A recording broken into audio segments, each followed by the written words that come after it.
युगों की उस पहली भोर में, जब धर्म अभी भी पुष्पित हो रहा था और राजा केवल शासक नहीं बल्कि स्वयं देवताओं का प्रतिबिंब माने जाते थे, तब जन्म हुआ एक ऐसे पुरुष का जिसे युगों बाद भी धर्मराज कहा जाता है, राजा विक्रमादित्य।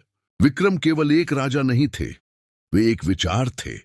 उनका न्याय गंगा की धारा की तरह निर्मल, शक्तिशाली और शुद्ध था।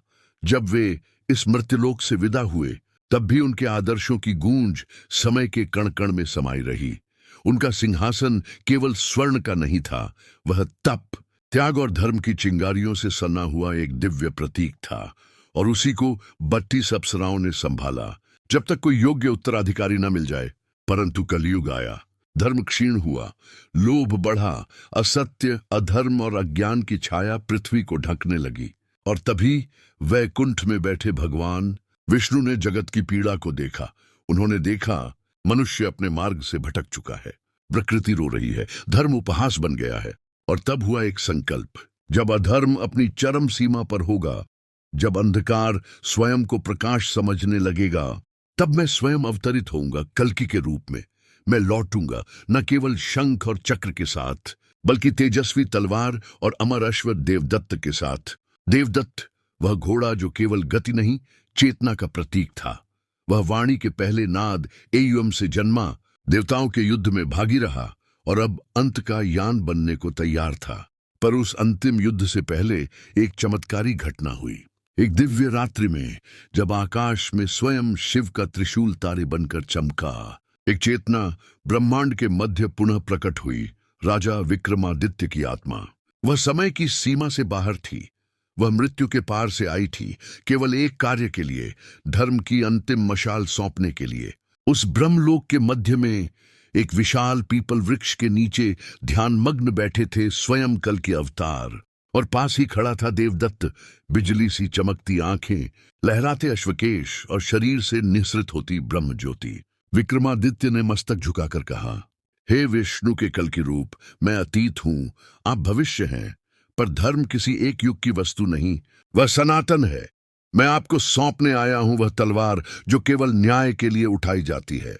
विक्रमादित्य की हथेली से एक दिव्य प्रकाश निकला। वह थी धर्म की तलवार जो केवल सच्चे और त्यागी हृदय ही उठा सकते हैं। कल्कि ने नेत्र खोले, समय रुक गया। हे राजेंद्र विक्रम, आपका यश सप्त ऋषियों के लोक तक जाता है, पर आप यह तलवार मुझे क्यों सौंपते हैं? विक्रम मुस्कुराए, न क्योंकि अब पृथ्वी आपको पुकार रही है, और क्योंकि मैं वापस नहीं जा सकता, पर आप जा सकते हैं। जब देवदत्त आकाश को चीरते हुए दौड़ेगा, जब यह तलवार पापियों के दरवाजे पर न्याय बनकर गिरेगी, तब लोग जानेंगे कि धर्म मरा नहीं था, वह केवल प्रतीक्षा में था। कल्कि ने सिर झुकाकर उस दिव्य तलवार को स्वीकार किया। देवदत्त ने एक आकाश भेदी हिनहिनाहट की, आकाश कांप गया, सुरों ने अपने वीणा थाम ली, वायु थम सी गई। क्षण आ गया था। कल्कि ने देवदत्त पर आरूढ़ होकर ब्रह्मांड की ओर दृष्टि डाली।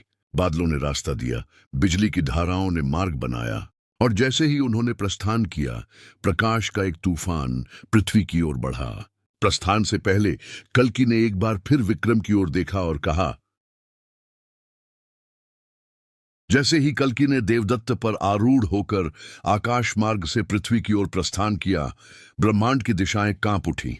देवताओं ने अपने अस्त्र नीचे रख दिए, आशियों ने ध्यान की गति रोक दी, क्योंकि वे जानते थे अब धर्म स्वयं उतर रहा है। पृथ्वी पर कलयुग अपने चरम पर था।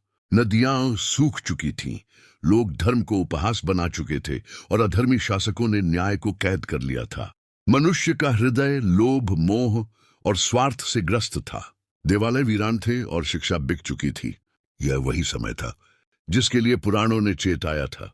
कल्कि ने देवदत्त से कहा, चलो मेरे मित्र, अब वह समय है जब केवल शब्द नहीं, संकल्प चाहिए, केवल भजन नहीं, बलिदान चाहिए। अब न्याय को तलवार की धार से परिभाषित करना होगा।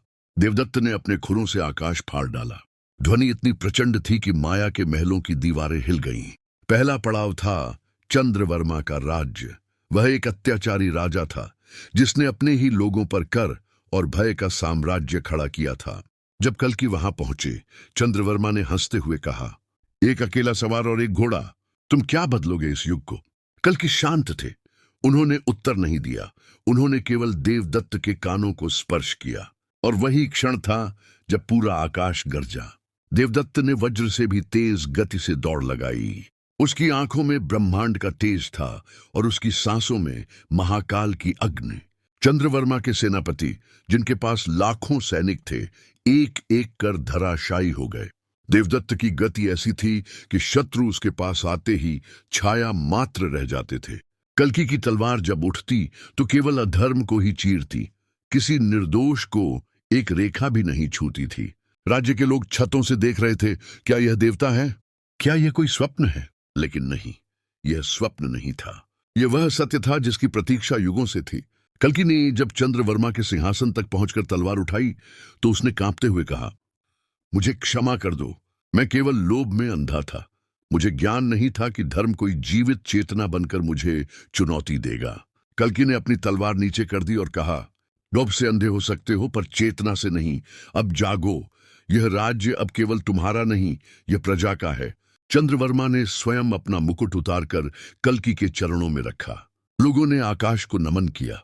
पहली बार कलयुग के भीतर धर्म की लौ जली थी। और तभी एक नई आहट आई। उत्तर दिशा से उड़ती धूल, लाल होते आकाश और युद्धनाद की गूंज। देवदत्त की आंखें चमकी। कल्कि ने आकाश की ओर देखा। प्रलय अभी प्रारंभ हुआ है। अभी तो असुरराज कालनयन बाकी है, वह जो समय को निगलता है। राजा विक्रमादित्य की चेतना, जो अब देवलोक में थी, सब देख रही थी।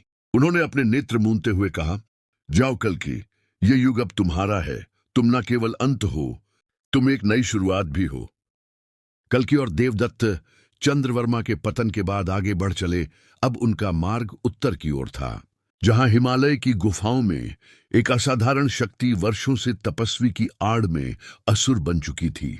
उसका नाम था कालनयन। वह न तो कोई राक्षस था, न ही कोई राजा। वह था एक अंधकारमय विचार जो हर युग में किसी न किसी रूप में जन्म लेता है। वह था लोभ, क्रोध, मोह और मिथ्या का संगठित रूप, जिसे न तलवार काट सकती थी, न अग्नि जला सकती थी। उसे केवल ब्रह्म चेतना ही पराजित कर सकती थी। कल्कि जानते थे, यह युद्ध किसी बाहरी शत्रु से नहीं, बल्कि उस भीतर के दैत्य से है जो समय के साथ शक्तिशाली होता गया। जैसे ही वे हिमालय की कंदराओं के समीप पहुंचे, प्रकृति ने संकेत देना शुरू कर दिया। वृक्ष झुकने लगे, पक्षी मौन हो गए, वायु भारी हो गई। यह संकेत था, कालनयन जाग चुका है। देवदत्त ने पृथ्वी की धड़कनों को सुना। उसकी नथुनें फड़कने लगीं, शरीर से नील ज्योति निकलने लगी। कल्कि ने आंखें मूंदी और अंतरिक्ष से संवाद किया, हे देवों, हे ऋषियों, हे आत्माएं जो धर्म की राह पर हैं, आज मैं केवल योद्धा नहीं, युग का प्रहरी हूं। मुझे तुम्हारी चेतना चाहिए, क्योंकि यह युद्ध अस्त्रों का नहीं, संवेदनाओं का है। और तभी आकाश से एक गर्जना हुई। काले बादलों के बीच एक अग्निमय आंख प्रकट हुई। वह था कालनयन। उसकी हंसी आकाश चीरती थी। हे विष्णु के अवतार, तुम तो आ ही गए, लेकिन क्या तुम मुझे हरा पाओगे? मैं वह हूं जिसे हर मानव ने अपने भीतर पाला है। मैं वह भय हूं जो न्याय से पहले तुम्हें चुप करा देता है। मैं वह संदेह हूं जो तुम्हें सत्य से मोड़ देता है। मैं वह मोह हूं जो तुम्हें अपने ही धर्म से विचलित करता है। कल्कि स्थिर थे। उन्होंने देवदत्त से कहा, यह युद्ध तलवार से नहीं लड़ा जा सकता मेरे मित्र। यह युद्ध हमें अपने भीतर उतरकर लड़ना होगा।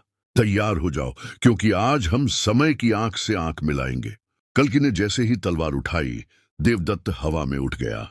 उनकी गति आकाश से भी तेज और उद्देश्य अग्नि से भी स्पष्ट था। कालनयन ने अंधकार फैलाना शुरू किया। लोगों के मन में भ्रम, हृदय में संदेह और समाज में विघटन। उसने कल्कि के सामने उनके ही पूर्व अवतारों की छवियां खड़ी कर दी, राम, कृष्ण, बुद्ध।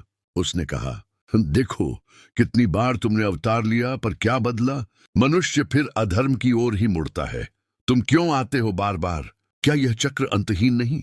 कल्कि ने शांति से उत्तर दिया, मैं बार बार आता हूं क्योंकि आशा कभी मरती नहीं। धर्म कोई परिणाम नहीं, यह प्रयास है। और जब तक एक भी आत्मा सत्य की राह पर है, मैं आता रहूंगा। देवदत्त ने कालनयन की छाया पर प्रहार किया और पहली बार अंधकार चीख उठा। कल्कि ने उसकी आंखों में देखा और कहा, अब समय आ गया है कि तुम अपने ही मूल में विलीन हो जाओ, उस ब्रह्म में जहां से चेतना आती है और जहां अधर्म टिक नहीं सकता। और तब देवदत्त और कल्कि ने एक साथ आकाश की ओर छलांग लगाई और ब्रह्मास्त्र की शक्ति से कालनयन की चेतना को प्रकाश में विलीन कर दिया। धरती कांपी, हिमालय ने शांति की सांस ली। मानव की चेतना में एक नया बीज अंकुरित हुआ, सत्य का बीज। कल्कि ने देवदत्त की गर्दन सहलाते हुए कहा, कालनयन का पतन हो चुका था। देवताओं ने आकाश से पुष्प वर्षा की, पृथ्वी ने लंबी सांस ली। लेकिन कल्कि जानते थे सच्चा युद्ध अभी शेष था, क्योंकि राक्षस तो गिरा दिया गया था, पर उसका बीज अभी भी मनुष्य के भीतर जीवित था। इस बार कल्कि ने कोई शंख नहीं बजाया, कोई युद्ध घोष नहीं किया। देवदत्त को उन्होंने हिमालय की शांत घाटियों में विश्राम करने भेजा। अब वे स्वयं उतरे, नग्न आत्मा के साथ, राजा नहीं साधु के रूप में। उनकी आंखों में युद्ध की ज्वाला नहीं, बल्कि करुणा का गहरा सागर था। वे पहुंचे नगरों में जहां धर्म केवल व्यापार बन गया था, मंदिरों में स्वार्थ, राजनीति में कपट, गुरुओं में अहंकार और शिष्यों में भटकाव था। कल्कि वहां गए जहां कोई भगवान को नहीं बुलाता था, बल्कि केवल अपने लिए मांग करता था। वे बैठते थे चौकों पर, घंटों मौन रहते और लोग उनके पास आकर पूछते, तुम कौन हो? वे उत्तर नहीं देते। फिर एक दिन एक बालक उनके पास आया और बोला, क्या आप भगवान हैं? कल्कि ने मुस्कुराते हुए कहा, नहीं, मैं वही हूं जो तुम्हारे भीतर बैठा है, जिसे तुमने वर्षों से सुना नहीं। बालक चौंका। कल्कि बोले, तुम मुझे बाहर खोजते हो, मंदिरों में, ग्रंथों में, अवतारों में, पर तुमने कभी अपने हृदय का दरवाजा खटखटाया है? और उस क्षण बालक की आंखों में एक प्रकाश आया। उसने पहली बार ध्यान लगाया और वहीं से शुरू हुई कल्कि की अंतिम यात्रा। न अस्त्र से, न घोड़े से, बल्कि प्रेरणा से। वे गांव गांव गए, लोगों को कहा, मत लड़ो अधर्म से, उसे पहचानो। मत भागो अंधकार से, उसमें दीपक जलाओ। मत देखो भगवान को आकाश में, उसे अपने कर्म में पाओ। लोग धीरे धीरे बदलने लगे। बाजारों में सत्य बोला जाने लगा, शिक्षा में संस्कार आने लगे। धर्म अब डर नहीं, दिशा बन गया। और तब एक दिन जब कल्कि एक नदी के तट पर ध्यान में लीन थे, देवदत्त फिर से प्रकट हुआ। उसकी चाल धीमी थी। वह अब युद्ध का साथी नहीं, मौन का साक्षी था। कल्कि ने उसके समीप आकर कहा, अब हमारा कार्य पूर्ण हो गया। अब समय है लौटने का, न वैकुंठ न कैलाश, बल्कि मनुष्य के हृदय में समाने का। और तब उस भोर में जब सूर्य पहली किरण धरती पर भेज रहा था, कल्कि और देवदत्त एक दिव्य प्रकाश में विलीन हो गए। न कोई मूर्ति रही, न कोई ग्रंथ लिखा गया, केवल एक अनुभूति बची कि कोई आया था जिसने तलवार नहीं, शांति से युग बदल दिया। उस दिन से जब भी कोई सत्य बोले, जब भी कोई स्वार्थ छोड़कर सेवा करे, जब भी कोई निर्दोष की रक्षा में खड़ा हो, लोग कहते हैं, कल्कि अब नहीं आएगा, क्योंकि वह अब हम सबके भीतर है। समाप्त। ये थी कल्कि, देवदत्त और विक्रमादित्य की समन्वित दिव्य गाथा, जहां अतीत ने भविष्य को दिशा दी और भविष्य ने वर्तमान को दिव्यता दी।